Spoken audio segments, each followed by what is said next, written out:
Capítulo 5. La vida devocional del remanente.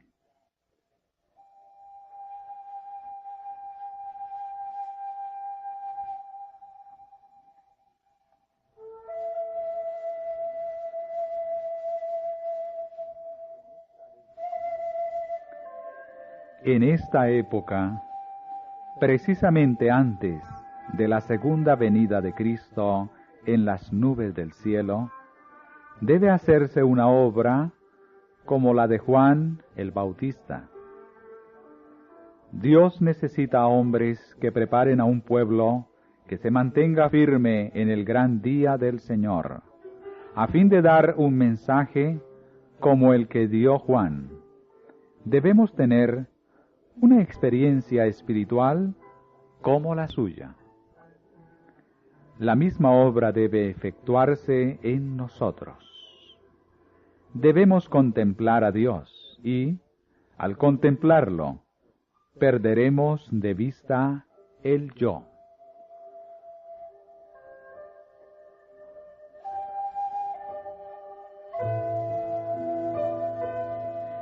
La comunión con Dios ennoblecerá el carácter y la vida. Los hombres verán que hemos estado con Jesús, como lo notaron en los primeros discípulos. Esto comunicará al obrero un poder que ninguna otra cosa puede dar. No debe permitir que cosa alguna le prive de este poder. Hemos de vivir una vida doble, una vida de pensamiento y de acción, de silenciosa oración y fervoroso trabajo.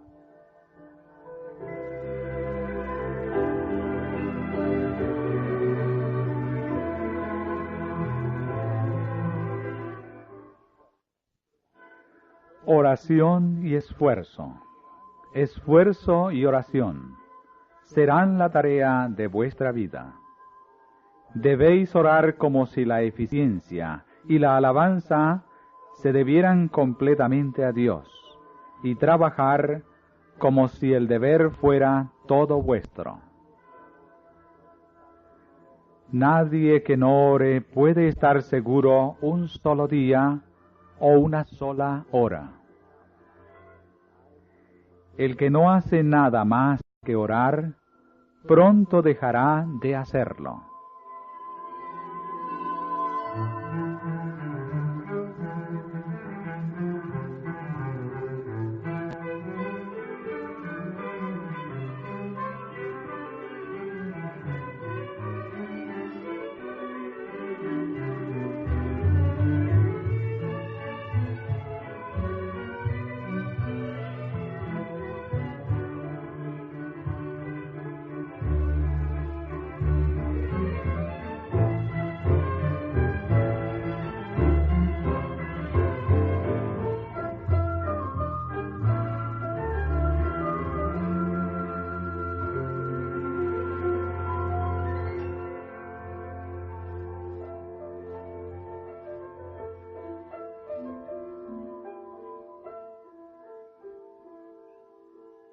Viene la tormenta que probará la fe de todo hombre, no importa de qué clase sea. Los creyentes deben estar ahora firmemente arraigados en Cristo, o de otra manera serán desviados por alguna fase del error.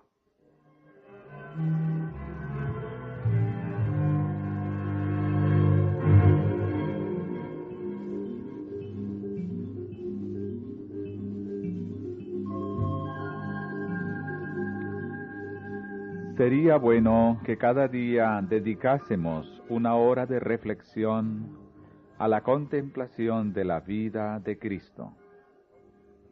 Debiéramos tomarla punto por punto y dejar que la imaginación se posesione de cada escena, especialmente de las finales.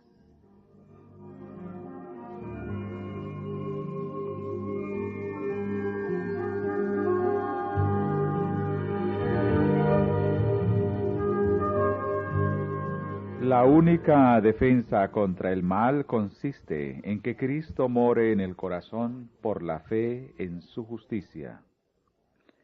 A menos que estemos vitalmente relacionados con Dios, no podremos resistir los efectos profanos del amor propio, de la complacencia propia y de la tentación a pecar. Podemos dejar muchas malas costumbres y momentáneamente separarnos de Satanás. Pero sin una relación vital con Dios, por nuestra entrega a Él momento tras momento, seremos vencidos. Sin un conocimiento personal de Cristo y una continua comunión, estamos a la merced del enemigo y al fin haremos lo que nos ordene.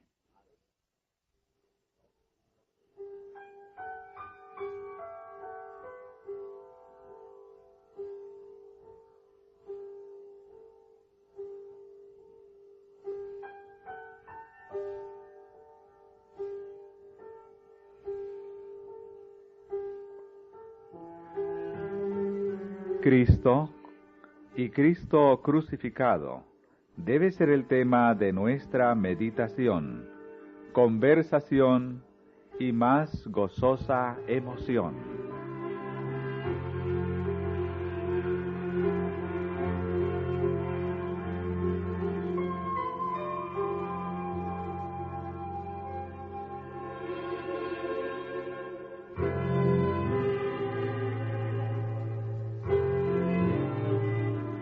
El corazón humano no puede conocer la felicidad hasta que se somete para ser moldeado por el Espíritu de Dios. El Espíritu conforma el alma renovada según el modelo Jesucristo. Mediante su influencia, la enemistad contra Dios se cambia en fe y en amor, y el orgullo en humildad. El alma percibe la belleza de la verdad, y Cristo es honrado en la excelencia y la perfección del carácter.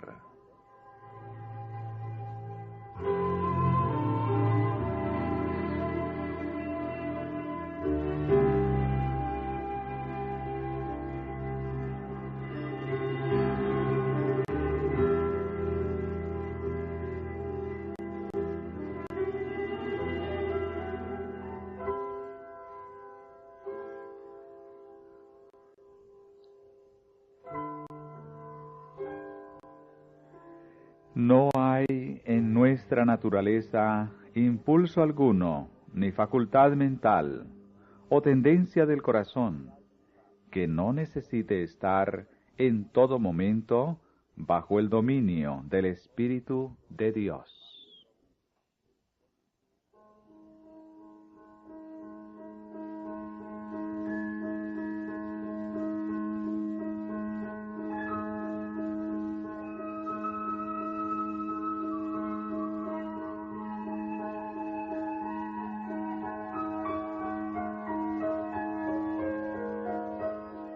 El Espíritu ilumina nuestras tinieblas, informa nuestra ignorancia y nos ayuda en nuestras múltiples necesidades.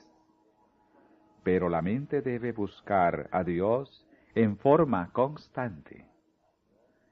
Si se permite que la mundanalidad entre en ella, si no tenemos deseos de orar, ni deseos de estar en comunión con Él, quien es la fuente de la fortaleza y la sabiduría, el Espíritu no permanecerá en nosotros.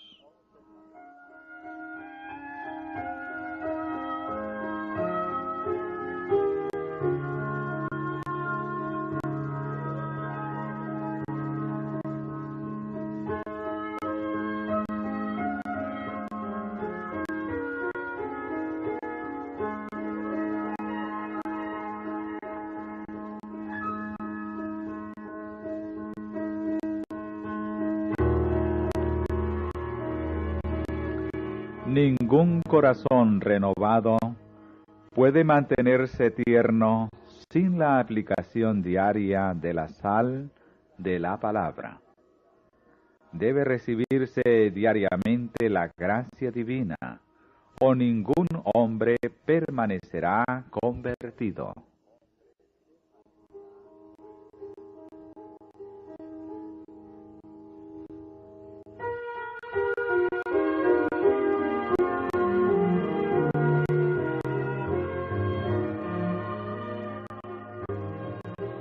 Esté vuestra fe fundada en la palabra de Dios. Asíos firmemente del testimonio vivo de la verdad. Tened fe en Cristo como Salvador personal. Él ha sido y siempre será nuestra roca, la roca de los siglos.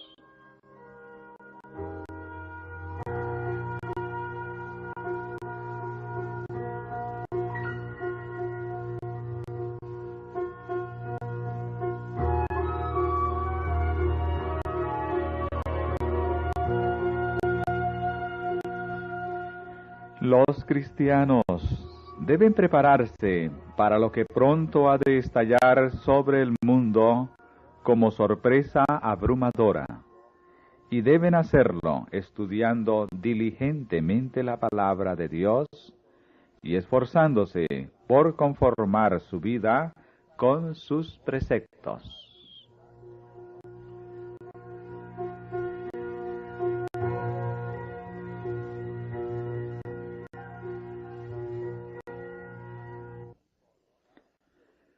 Solo los que hayan fortalecido su espíritu con las verdades de la Biblia podrán resistir en el último gran conflicto.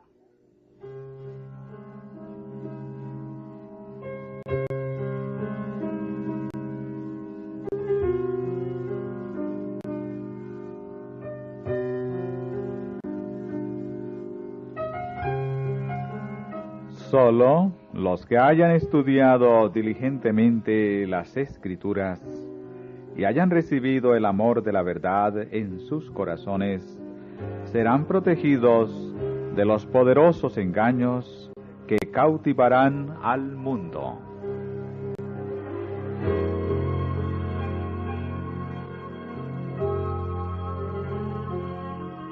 Nuestros hermanos necesitan comprender los oráculos de Dios.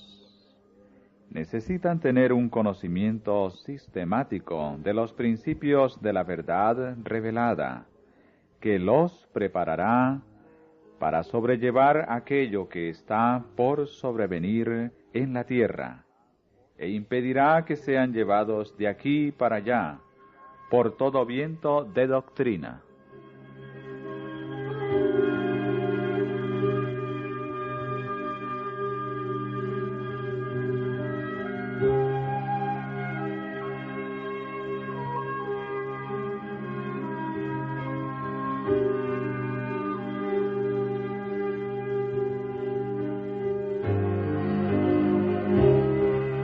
Varias veces por día debieran consagrarse momentos preciosos, áureos, a la oración y al estudio de las Escrituras, aunque solo fuese para memorizar un texto, a fin de que la vida espiritual pueda existir en el alma.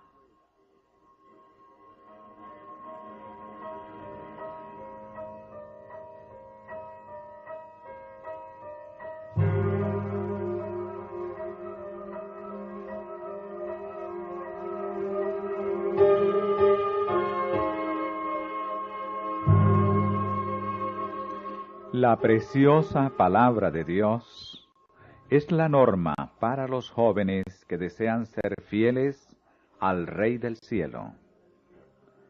Ellos deben estudiar las Escrituras. Deben aprender de memoria un texto tras otro y adquirir un conocimiento de lo que el Señor ha dicho.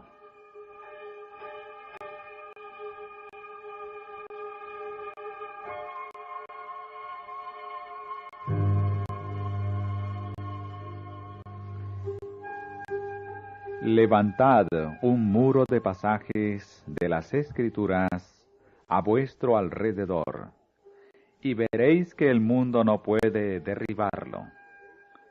Memorizad las Escrituras, y luego lanzad sobre Satanás un escrito está, cuando venga con sus tentaciones. Fue así como nuestro Señor enfrentó y resistió las tentaciones de Satanás.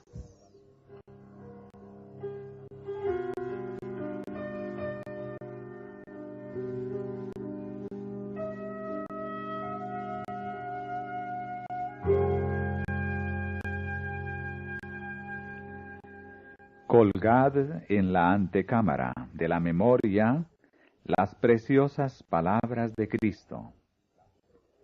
Deben ser valoradas mucho más que la plata o el oro.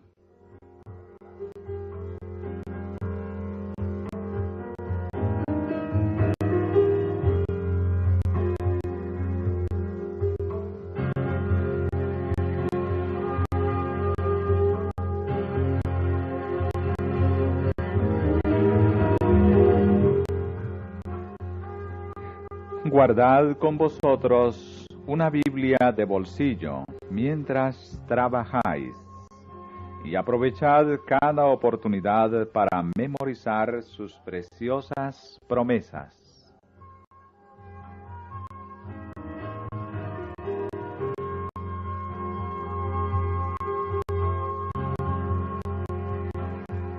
Llegará el tiempo cuando muchos serán privados de la palabra escrita. Pero si esta palabra está grabada en la memoria, nadie puede quitarla de vosotros.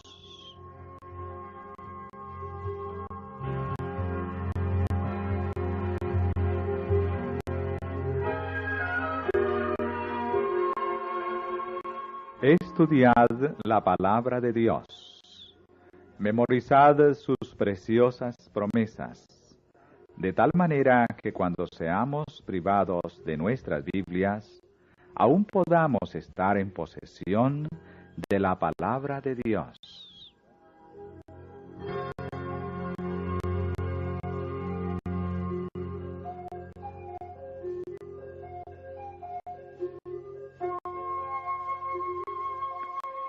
En estos últimos días, es nuestro deber indagar el pleno significado de los mensajes del primero, el segundo y el tercer ángel.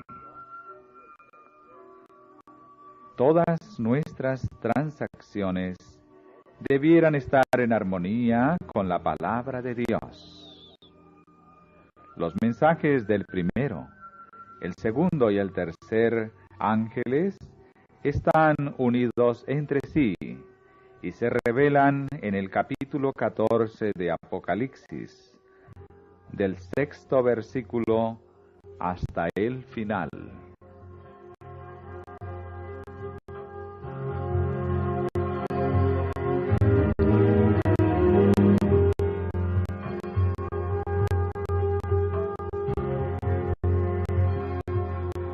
Muchos de los que aceptaban el tercer ángel no habían tenido experiencia en los dos anteriores.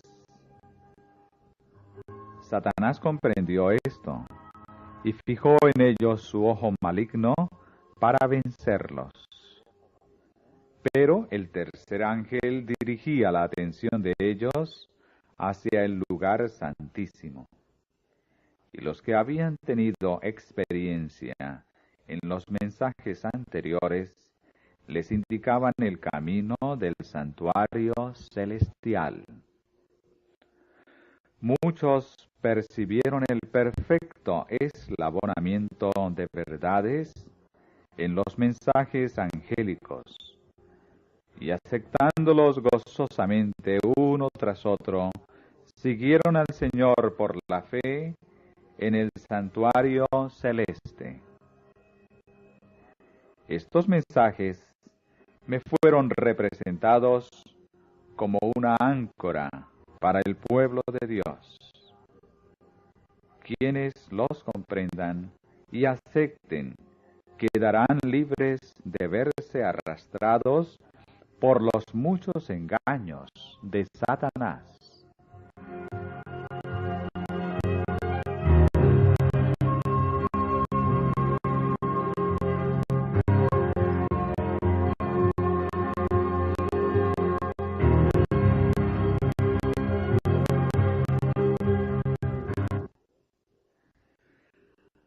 Aquellos que se sienten con libertad para cuestionar la palabra de Dios, para dudar de todo, cada vez que haya la oportunidad de manifestar incredulidad, encontrarán que se requerirá una tremenda lucha para ejercer fe cuando llegue la prueba.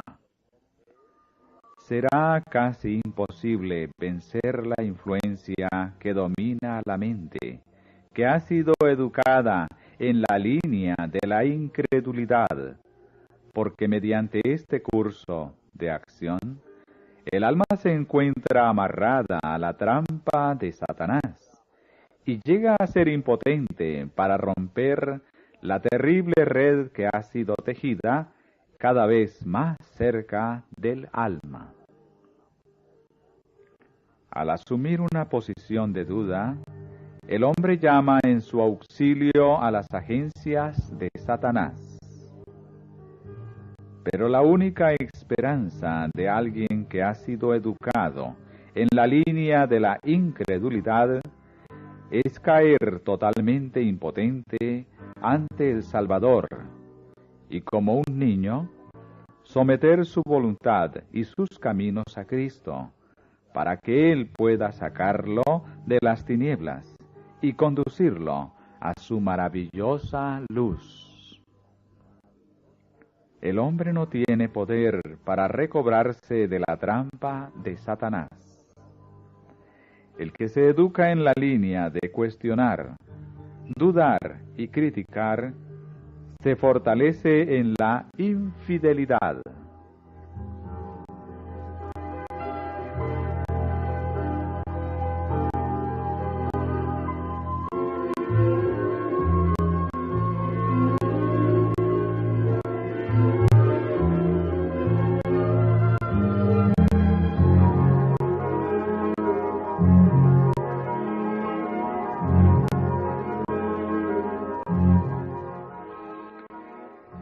Los siervos de Cristo no deben preparar un discurso especial para presentarlo cuando sean llevados ante las autoridades por causa de su fe.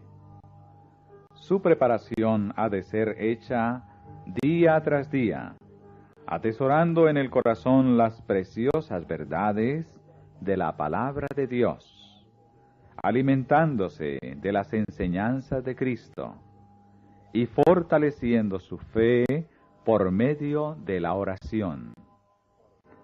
Entonces, cuando sean llevados ante los tribunales, el Espíritu Santo les hará recordar precisamente las verdades que alcanzarán los corazones de los que vinieren para oír.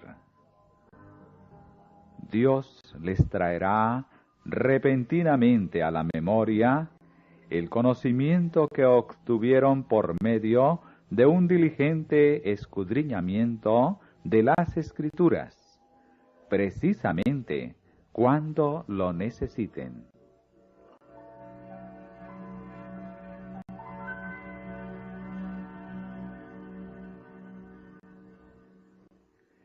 Cuando venga el tiempo de prueba, habrá hombres que, si bien están predicando ahora a otros, al examinar sus creencias, hallarán que hay muchas cosas de las cuales no pueden dar una razón satisfactoria.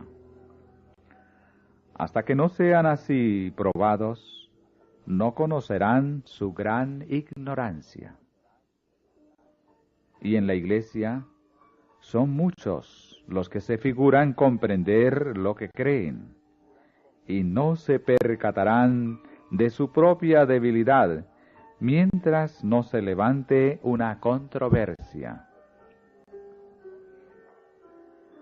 Cuando estén separados de los que sostienen la misma fe, y estén obligados a destacarse solos para explicar su creencia, se sorprenderán al ver cuán confusas son sus ideas de lo que habían aceptado como verdad.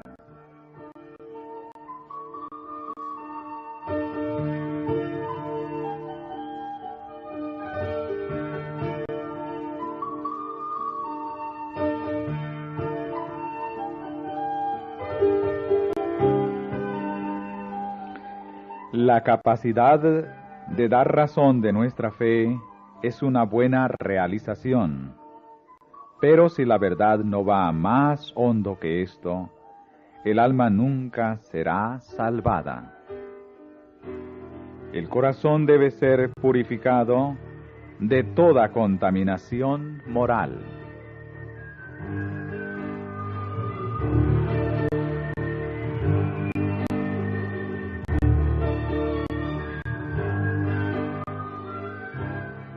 Pocos comprenden que es su deber ejercer control sobre sus pensamientos y razonamientos. Resulta difícil mantener a la mente indisciplinada, fijada sobre temas provechosos. Pero si no se emplean debidamente los pensamientos, la religión no puede florecer en el alma. La mente debe preocuparse de cosas sagradas y eternas. De lo contrario, encontrará gozo en pensamientos superficiales e insignificantes. Deben disciplinarse tanto las facultades intelectuales como las morales, y éstas se fortalecerán y crecerán mediante el ejercicio.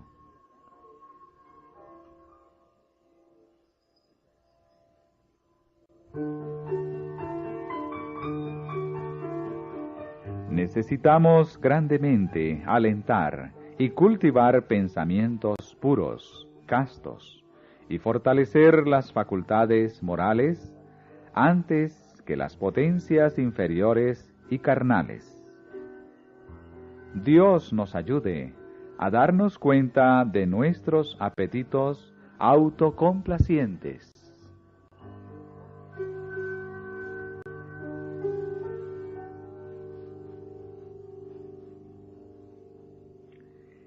Enoc caminó con Dios por 300 años antes de su traslación al cielo, y el estado del mundo no era entonces más favorable para la perfección del carácter cristiano que lo que es ahora.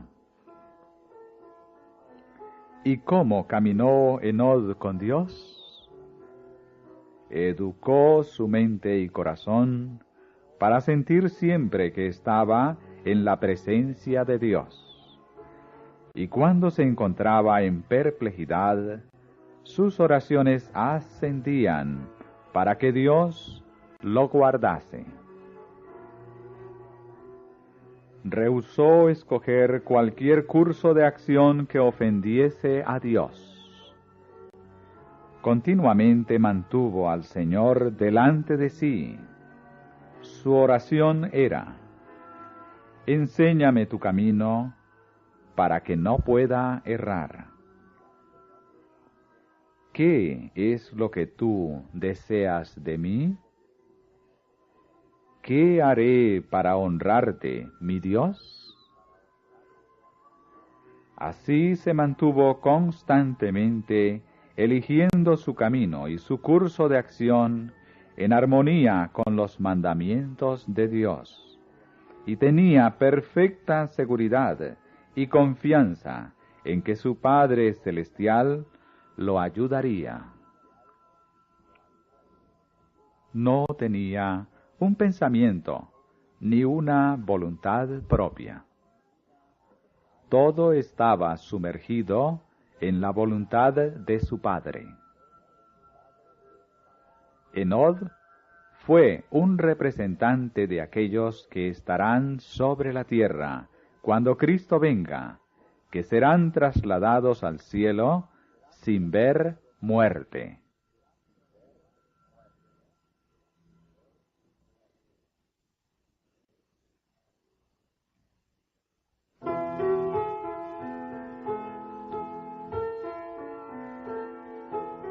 Enoc tuvo tentaciones así como nosotros. Estuvo rodeado por una sociedad que no fue más amiga de la justicia que la que nos rodea a nosotros.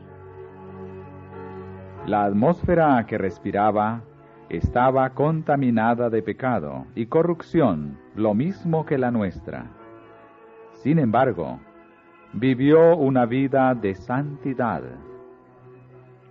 No se dejó contaminar por los pecados prevalecientes de la época en que vivió. De la misma manera podemos nosotros permanecer puros e incorruptos.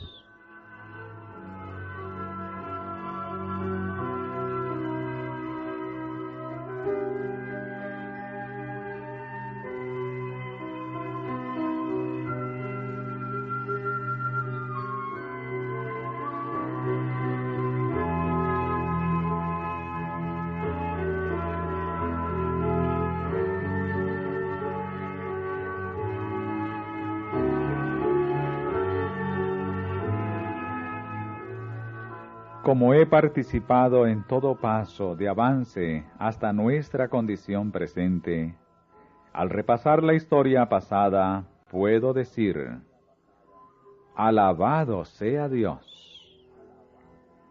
Al ver lo que el Señor ha hecho, me lleno de admiración y de confianza en Cristo como director.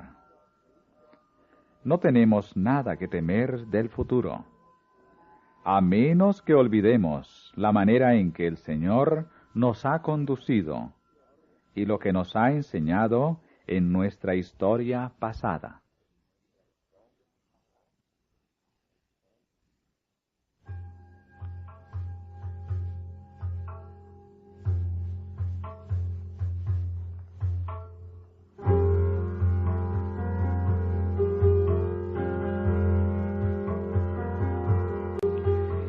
Si alguna vez hubo un tiempo cuando una actitud de seria reflexión conviene a todo aquel que teme a Dios, es ahora, cuando es esencial la piedad personal.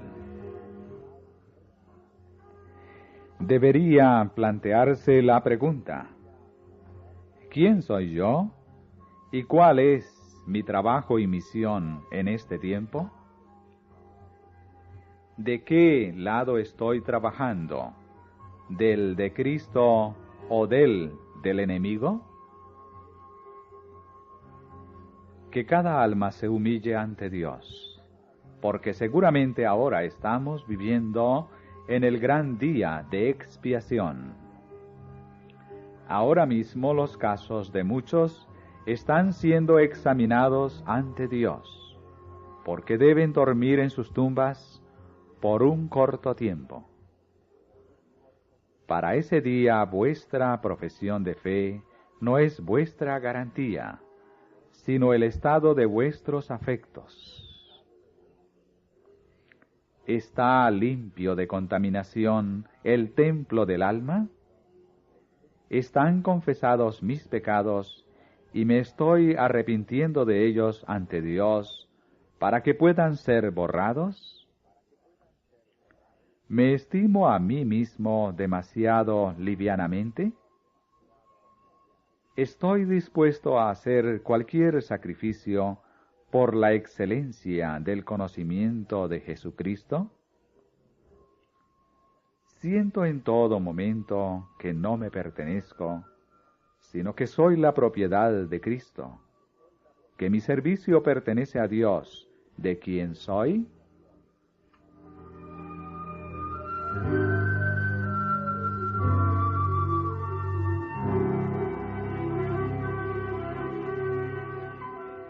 Debiéramos preguntarnos, ¿para qué estamos viviendo y trabajando?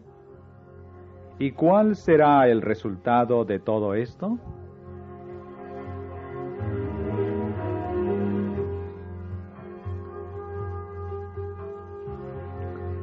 Me he preguntado, al ver a la gente en nuestras ciudades corriendo de un lado a otro con sus negocios, si alguna vez han pensado en el día de Dios que está por sobrevenir. Cada uno de nosotros debiera estar viviendo con referencia al gran día que pronto nos sobrecogerá.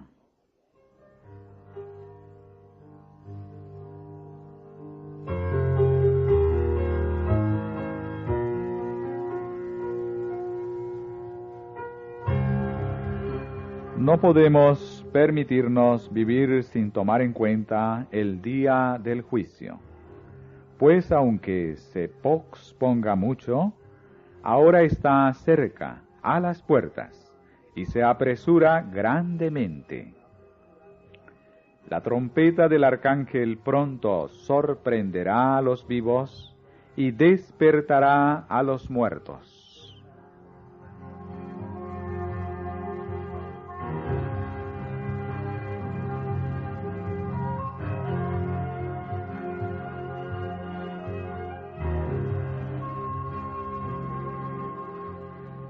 Si no hallamos placer ahora en la contemplación de las cosas celestiales, si no tenemos interés en tratar de conocer a Dios, ningún deleite en contemplar el carácter de Cristo, si la santidad no tiene atractivos para nosotros, podemos estar seguros de que nuestra esperanza del cielo es vana. La perfecta conformidad a la voluntad de Dios es el alto blanco que debe estar constantemente delante del cristiano. Él se deleitará en hablar de Dios, de Jesús, del hogar de felicidad y pureza que Cristo ha preparado para los que le aman. La contemplación de estos temas, cuando el alma se regocija en las bienaventuradas declaraciones de Dios, es comparada por el apóstol al goce de las virtudes del siglo venidero. Una experiencia espiritual como la suya. La misma obra debe efectuarse en nosotros. Debemos contemplar a Dios y, al contemplarlo, perderemos de vista el yo.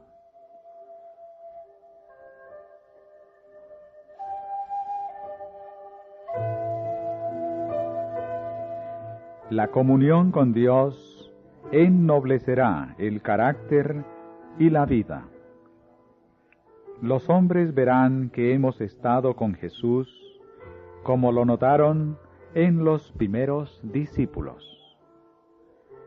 Esto comunicará al obrero un poder que ninguna otra cosa puede dar. No debe permitir que cosa. Capítulo 5.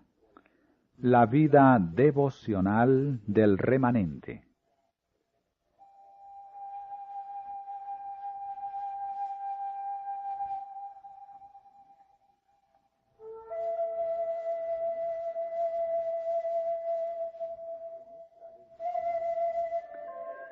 En esta época, precisamente antes de la segunda venida de Cristo en las nubes del cielo, debe hacerse una obra como la de Juan el Bautista.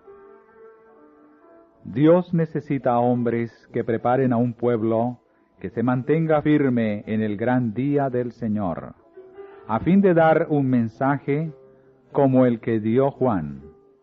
Debemos tener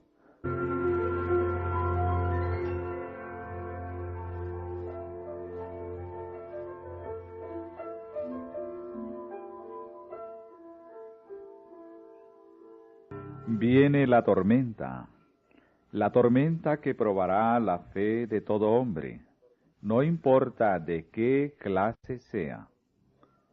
Los creyentes deben estar ahora firmemente arraigados en Cristo, o de otra manera serán desviados por alguna fase del error.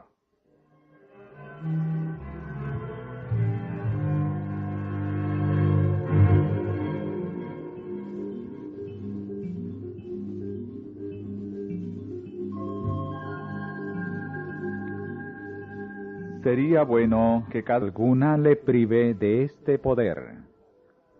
Hemos de vivir una vida doble, una vida de pensamiento y de acción, de silenciosa oración y fervoroso trabajo.